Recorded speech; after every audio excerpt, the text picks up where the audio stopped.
এখানে এখানে কোনো আইন ছিল না, তুঘলকি। অ্যাকাউন্টসকে ডেকে এনে বলে দিতে যাই ওর বেতন বন্ধ করে দাও, বেতন বন্ধ হয়ে যেত। আমাদের এইখানে অনেকে আছে 10 বছর বেতন পায়নি, আমরা হাইকোর্টে যেতাম, হাইকোর্টের অর্ডার, উনি কোনো কিছু তোয়াক্কা করতেন না। এইখানে নারী সহকর্মীরা নির্যাতিত হয়েছে, জাতির সামনে উনি ধর্ষকদেরকে ডিফাইন করার চেষ্টা করেছেন। যে পরিমাণ দ্বন্দ্ব, যে পরিমাণ বিভেদ সৃষ্টি করা হয়েছে, আমরা কেউ কাউকে বিশ্বাস করতে পারতাম না।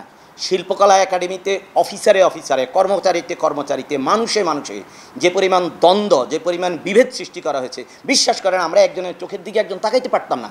আমরা ভাবতাম যে আচ্ছা, ও কি আমার কথা রেকর্ড করে নিয়ে কাউকে শোনাবে? ও কি আমার এই কথাগুলো আরেকজনকে কোথাও বলে দিবে?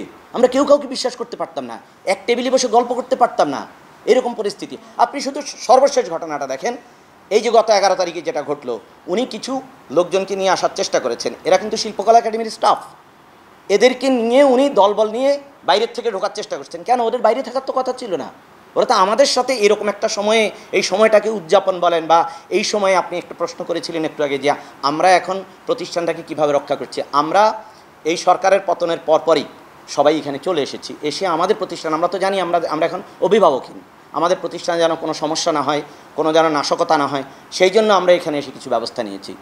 সেই সময় এই অফিসাররা ওনার সাথে ঢোকার চেষ্টা করেছেন, এবং এইটা নিয়ে কিন্তু বিভিন্ন মিডিয়াতে মানে নিউজ হয়েছে, সংবাদ হয়েছে।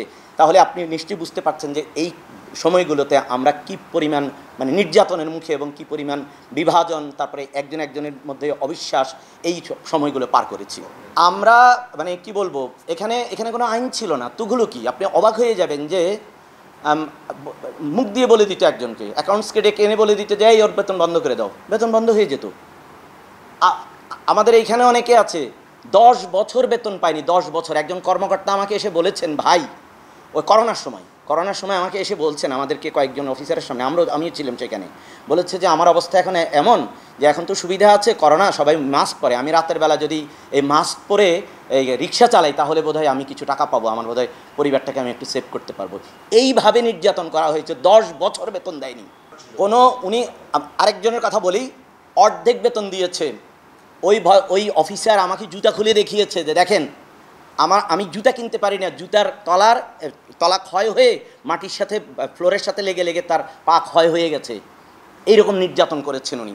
হাইকোর্টের অর্ডার, হ্যাঁ, আমরা কোর্টে যেতাম ওনার কাছে, উনি এরকম নির্যাতন করার কারণে আমরা হাইকোর্টে যেতাম, হাইকোর্টের অর্ডার, উনি কোনো কিছু তোয়াক্কা করতেন না। মানে কোর্ট তো ওনারা কোনো, আপনারা জানেন সরকার কিভাবে হ্যান্ডেল করেছে, একটা তো হচ্ছে ওনাদের মতো করে ওনারা ব্যবহার করতেন। তারপরেও আমরা যদি অনেক চেষ্টা চরিত্র করে যদি আমাদের পক্ষে একটা আদেশ নিয়ে আসি, সেটারও কোনো রকম কোনো তোয়াক্কা করতেন না। তারপরে এইখানে নারী সহকর্মীরা নির্যাতিত হয়েছেন, সুনির্দিষ্ট অভিযোগ আছে। উনি টেলিভিশন মিডিয়াতে বসে জাতির সামনে উনি ধর্ষকদেরকে ডিফাইন করার চেষ্টা করেছেন, ডিফেন্স করার চেষ্টা করেছেন। এইরকম একটা প্রতিষ্ঠানে আমরা চাকরি করেছি, লজ্জায় আমাদের মাথা হেট হয়ে যায়।